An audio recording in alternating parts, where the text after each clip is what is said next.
All right, so now that we've imported our line plot and survey stations and walls all through that SVG file, now we're going to pull in our survey notes from the cave. In order to get those survey notes, you're going to need to scan those in using a flatbed or a scanner that sort of sucks it in and scans it. And one thing that I would recommend is that when you do that, go into the settings of the scanner and make sure that the resolution is set to somewhere around 150 to 200 ppi, pixels per inch or dots per inch. The reason why you want that is because you're going to be zooming in as you're going through and drafting out this map. And if you do it at a lower resolution, sometimes it starts to break down and it can be a little difficult to read some of those pencil marks. Plus, that's just a good resolution.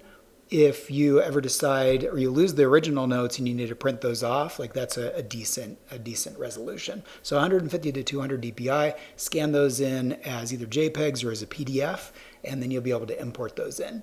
So to import them, what I'm going to do is go up to, actually before I import them, I need to create a layer to put those on. So I've already got these layers that were brought in from pasting the SVG file. I'm going to click down here on this little add create new layer button. And that adds a new layer, and we will call this our, let's see, we should call it sketches. And I'm going to grab this layer and I'm going to drag it all the way down to the bottom. So I just click and drag it, and you see whenever I drag it, there's a little blue bar that shows where that's going to drop, or if it's highlighted blue, it's going to be nested inside of a layer. I don't want that. I want it all the way at the bottom. So now that I've got that layer selected, we'll go up here to File, and then we'll go down to Place. I'm going to navigate to where those sketches are. Here they are. It's a single PDF that's got multiple pages in it, and usually it scans those as JPEGs and combines it as a PDF.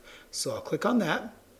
I have a couple of options down here. I can link it, so rather than right now, if I look at the size of this is 2.2 megs. Rather than adding those 2.2 megs to the actual Illustrator file, I could link it. So they're not actually contained in the Illustrator file, but they're referenced, and that'll decrease the size of my file. But if I move the file and I break the link, or let's say right now they're in active projects, Long Cold Cave, and then that's the file name. If I change the file name or I move that somewhere else, it won't be able to find the link, and then they won't be there unless I tell it where that link is going to be. So it's up to you to decide if you're going to link it or you're going to actually embed those. I'm going to leave it unchecked because 2.2 megs is really not that much space. So for now, I'm just going to leave it like that. I'm going to click Show Import Options just so I can see what those are, and so you can see what those are. And then we'll click Place. Now it's asking me which page do I want to import. So I think it only does one at a time, I believe. I don't think there's a way to say that I want like all of them at the same time. It'd be nice if there was, and maybe there is. But we'll hit OK, and we'll see it might just bring in one. Let's see. Media. Yeah, media is what we want. Hit OK. And then I've got this cursor here. All I need to do is click where I want it to appear. You could click and drag and it'll fit within that box, but typically when they're scanned in at the actual dimensions of the piece of paper you brought in. So it should correspond exactly to the scale if I did everything right. So I'm just going to click, and there it is. It brought it in. So that was page 1. Let's try bringing in the other pages. So I'm going to hit File again and Place, or I can hit Shift-Command-P, which I'll do in the future. So Shift-Command-P. There we go. We'll grab the sketches again, hit Place, and I'm going to grab page 2 and just click on it, Shift-Command-P. Okay, there we go. And because I had the layer selected, they're all on the right layer. If they weren't on the right layer, so if I move that up there, now this one, you can see by the color of the bounding box that it's kind of a dark or like an earthy, weird green. I can move that, again, just clicking here, grab that little dot representing what's selected, drag it down there, and now it's on the right layer. Okay, so the next thing that I need to do then is line it up with the line plot here. Now, I should probably check to make sure that it's at the right scale. So let's drag this up here. I'm going to zoom in. And let's just I'm going to click right on the station for 25 and put it right there. And it looks like that lines up perfectly, but just to be absolutely sure, I am going to, let's see if I can adjust here the properties. Maybe what I'll do is I'm going to change the order and then I'm going to adjust the properties of that particular object. So I'm going to grab this whole layer for sketches. I'm going to move it to the very top this time. Now the sketches are sitting on top. I'm clicking on this layer and then I can go over to properties and I'm going to adjust the opacity of that so I can see through it just to be sure. So I'll take it down to like a 50% opacity and I'll grab this and drag it and there it lines up perfectly. So the scale that it brought in matches exactly with all other scales that I've set up here, which is wonderful. And that is the ideal. The ideal doesn't always happen. So let me show you a workaround for that. So let's say that I had brought these all in, all of these sketches, and they all happened to be like the wrong size. They were off a little bit. One thing that I can do, because they're all the same size when they brought in, even though they're too small, they should have been scanned at about the same resolution, same scale and everything. I'll just grab them all and stack them over here together like that. And then we'll come back over here to layers and I'm going to lock everything but the sketches layer. And then I'm going to zoom in to this, come on. There we go. Zoom in here to the scale. So 1 centimeter equals 2.5 meters. So I believe that this is a centimeter. Let's go ahead and select everything. We got those locked. So I'm going to grab these and I'll just drag it up here really close to the ruler so I can see. So that's spot on. But if it were a little bit big, then what I can do is with all of those selected by hitting Command A, everything's locked but the sketches. Now I can scale this and I can even zoom out a little bit if I need to. So hit Command plus, Command minus to zoom in and out. And then I can grab the corner, hold the Shift key down again, because if I don't hold the Shift key down, what happens? It does that, which is not cool. So I hold the Shift key down, I drag in or drag out to scale it, and then I can zoom back in here.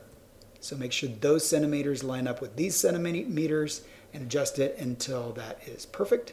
And then the scale here in Illustrator would match the scale on the paper, which would match the scale on the SVG files, the line plot, and the stations that we have brought in.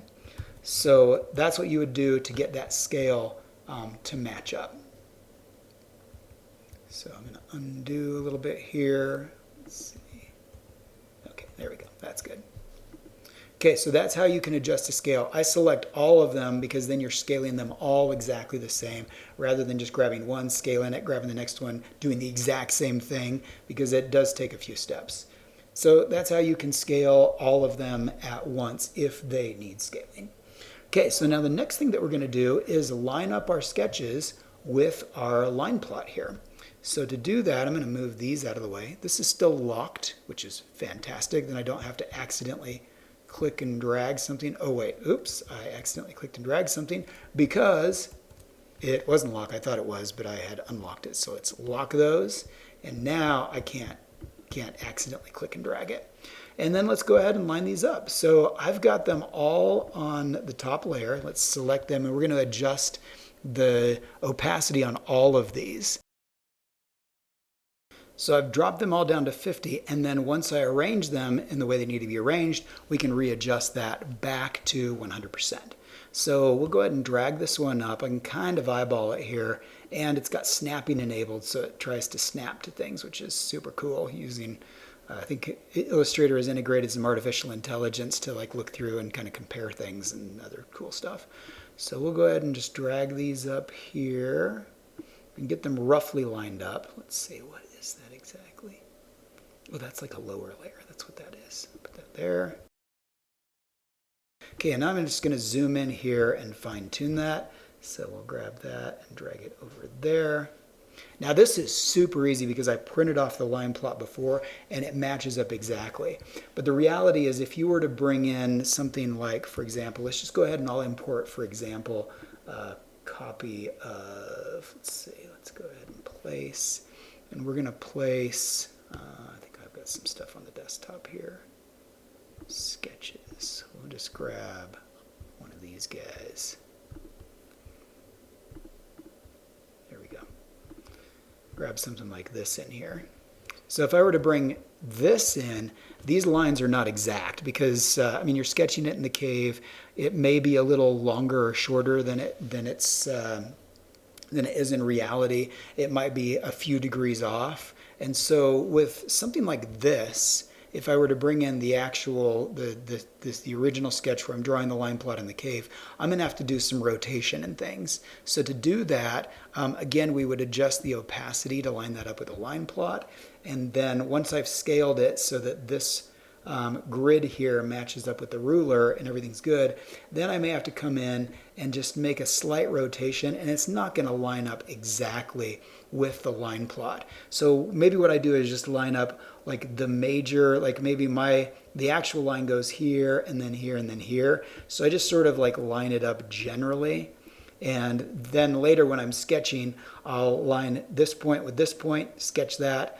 I'll make a little adjustment to it, do this part and this part, make another little adjustment to it. And so I'm like constantly like modifying it as I go.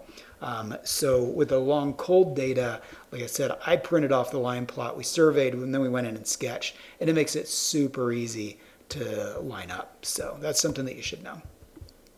So from there, we'll just go ahead and finish lining this all up. And let's see. And then once this is all lined up, oops, let's see, did I grab the right page? There we go. Once this is lined up, then we will move into the next video. And in the next video, we will take a look at starting to build out some of our symbols and getting our layers all set up the way they need to be so that we're ready to start drafting our maps. So we're going to do some cool things with symbol libraries and designing and building your own symbols to make it really easy to drag those out and integrate them into your map. So you don't have to sit here and keep watching me do this. Looks like this one has to be rotated just slightly right there to line up perfectly. So let's go ahead and we'll call this one good, and then we'll see you over in the next video where we'll dive even a little bit deeper.